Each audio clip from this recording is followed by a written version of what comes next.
Ladies and gentlemen, history lovers, and curious minds from around the world, welcome. Today I bring you a tale that might sound almost unbelievable. A story not of long-drawn battles, endless bloodshed, or prolonged campaigns, but of a war that ended in less time than it takes to watch an episode of your favorite show. A war so short, so absurd, and so strangely significant that it's still talked about over a century later. This is the story of the Anglo-Zanzibar War, the shortest war in recorded human history. It lasted just about 38 minutes. Yes, you heard that right. 38 minutes, not hours. Not days. And yet, behind those 38 minutes lies a powerful story of empire, rebellion, diplomacy, pride, and the ruthless efficiency of colonial rule. So sit back, because what you're about to hear is not just a quirky piece of trivia. It's a snapshot of a world order that once was, and how a single decision can change everything in less than an hour. In the long and often bloody history of warfare, there are countless tales of battles lasting months, years, and even decades. But among them stands one that is almost absurd in its brevity, a war so short, so one-sided, and so strategically calculated that it ended in less than an hour. This is the story of the Anglo-Zanzibar War of 1896, known as the shortest war in recorded history. Lasting between 38 and 45 minutes, it is a remarkable example of imperial power, diplomacy gone wrong, and a rapid display of military might. To understand how such a war could occur and why it ended so quickly, we must look back at the historical and political tensions brewing in East Africa at the end of the 19th century. In the late 1800s. East Africa was a region undergoing enormous changes. European imperial powers were scrambling to carve up the African continent, laying claims, drawing boundaries, and establishing colonies, often with little regard for existing cultures, nations, or leaders.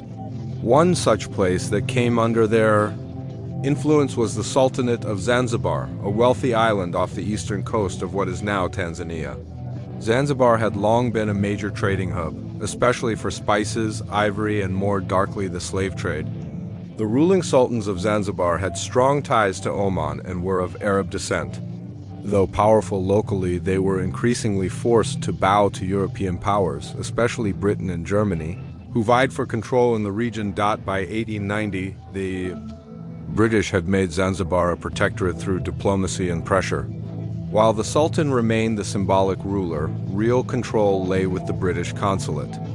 Sultan Hamad bin Thuwaini, who had ruled Zanzibar from 1893 to 1896, was cooperative with British authorities and maintained a cordial relationship with them. But on August 25, 1896, Sultan Hamad suddenly died some suspect by poisoning, and a succession crisis began immediately.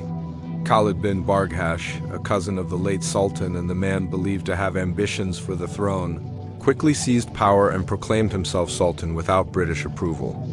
This move enraged the British, who had already chosen their own preferred candidate, Hamoud bin Mohammed, a man far more aligned with British interests. The British consul at the time, Basil Cave, made it clear that Khalid's rise to power was not recognized. Cave issued an ultimatum demanding Khalid abdicate by 9 a.m. on August 27th, but Khalid, defiant and confident in his right to rule, fortified himself in the Sultan's palace.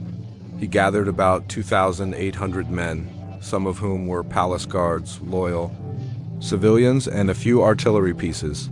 Most of these forces were poorly trained and lightly armed. Nevertheless, Khalid believed he could resist. He even stationed a royal yacht in the harbor, armed and ready for confrontation. The British, meanwhile, were not taking chances. They had 5 warships positioned in the harbor: HMS St. George, HMS Philomel, HMS Thrush, and HMS Sparrow. Each ship was heavily armed, and sailors had orders to strike if the deadline passed without Khalid's surrender. British Marines and sailors also assembled onshore, preparing for a possible ground invasion. It was clear that Britain was not going to tolerate a power move that challenged its influence in the region. The situation became increasingly tense. Negotiations were attempted, but Khalid remained stubborn. He believed that the British would not dare to fire upon the palace, especially given the political implications. But he miscalculated. At precisely 9:02 a.m. on August 27, 1896, the deadline expired. 2 minutes later, the British opened fire. Cannons from the ships bombarded the palace, which was made of wood and quickly caught fire. Within minutes, the building was reduced to rubble. The Sultan's forces returned fire, but their resistance was disorganized and ineffective. The Royal yacht HHS Glasgow attempted to engage but was quickly sunk. By 9:40 a.m., only 38 minutes after the opening shot, the shelling Khalid's defense had collapsed. Over 500 of his men were killed or wounded, and the palace was in ruins. Khalid himself had fled the palace as soon as the bombing began, seeking refuge in the German consulate. The British demanded his extradition, but the Germans refused. Instead, they smuggled Khalid out of Zanzibar and into German East Africa, modern-day Tanzania, where he remained in exile. He was eventually captured by British forces during World War I, but was never punished for his brief reign. In the aftermath of the shelling, the British installed Hamud bin Mohammed as Sultan, ensuring that their preferred candidate ruled Zanzibar. Hamud cooperated fully with British officials and eventually took steps to abolish slavery in Zanzibar, one of the British Empire's moral justifications for its colonial influence in the region. The war was over almost as quickly as it had begun, but its symbolism lingered. It was a clear demonstration of British dominance and imperial might, as well as a cautionary tale about resisting colonial authority. The Anglo-Zanzibar War may be remembered for its brevity, but it also reflects a time when local rulers were rapidly losing autonomy under the weight of colonial empires.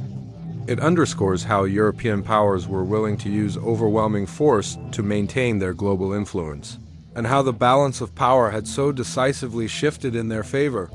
For the people of Zanzibar, the war left scars. The destruction of the palace was not just a tactical victory. It was a cultural and symbolic blow to the legacy of Arab rule on the island. In the years that followed, British control deepened, and Zanzibar became increasingly integrated into the British Empire's East African strategy. It would not be until the mid-20th century that Zanzibar would achieve independence, merging with Tanganyika in 1964 to form the modern nation of Tanzania. Yet even today, the memory of that 40-minute war remains an unusual chapter in the island's long and complex history.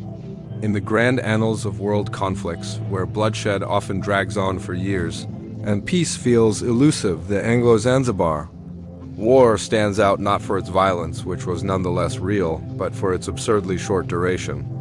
In less time than it takes to watch a football match, a palace was destroyed, a regime was toppled, and a nation's fate was sealed.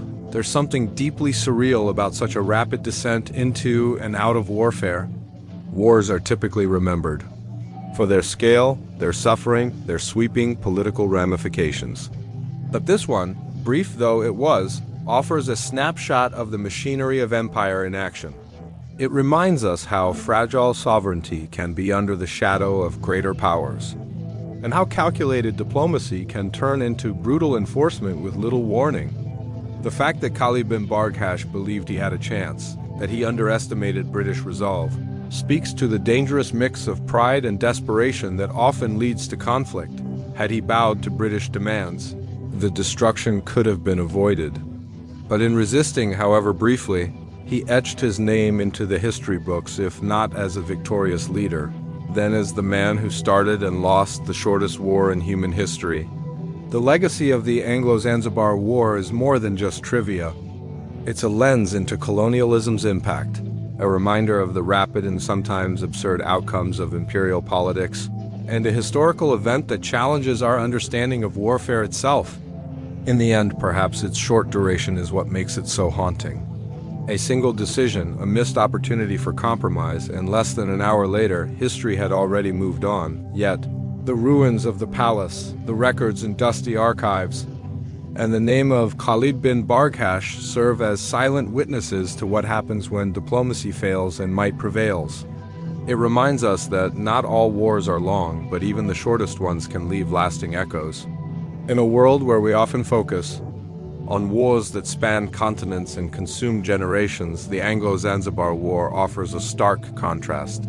It is a war that serves more as a footnote than a chapter, but one with lessons nonetheless. History, after all, is not measured only in time or bloodshed, but also in its meaning, its message, and its enduring impact, the story of the shortest. War in history is not just about how quickly it was fought, but about why it happened, what it represented, and how it shaped the path forward for a small island caught between tradition and empire. And as we reflect on this moment in time, it invites us to ask, how many other stories, brief, strange, yet powerful, have been overshadowed in the grand theater of history? How many moments like this, seemingly insignificant in scale, have quietly reshaped the world? The Anglo-Zanzibar War reminds us that sometimes history turns in the blink of an eye,